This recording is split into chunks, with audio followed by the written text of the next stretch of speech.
Why are there crushed stones alongside the railway tracks? Indian Railways is the largest railway network in Asia and the second largest in the world. From managing of the trains to maintenance of tracks, it takes a lot of run such as a big department. But have you wondered why do we have crushed stones near a railway tracks? Let us first look into what all are required to make a railway track. There are crushed stones used as the base upon which the sleepers are laid. Sleepers are the wooden or cement slabs that are laid between the rails and are interlocked with the rails. The crushed stones that are found near the railway tracks are called track ballast.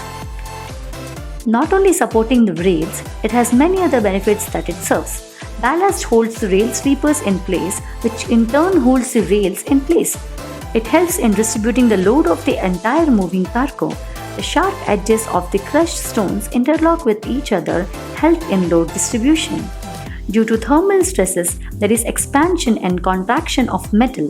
The ballast restrains it and also the ground movements.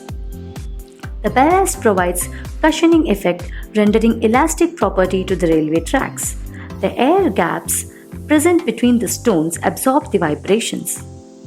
This not only makes it smooth but also comfortable for the passengers and the people who reside near the railway tracks.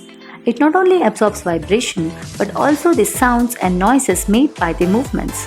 Ballast facilitates drainage and stops building up of precipitation from rough weather, overcome weed and plant growth from the underneath. The quality and quantity of the ballast influences the ultimate pressure on formation. Stress gets reduced by increasing both depth and size of the ballast. The stress on the ballast are the elastic properties of the sleeper, degree of compaction, and angularity of the stones used. Nature of the ballast bed. Bigger size of the sleeper puts lesser pressure on the ballast. So, the ballast is not only for the support but also for the safety and smooth journey of the train.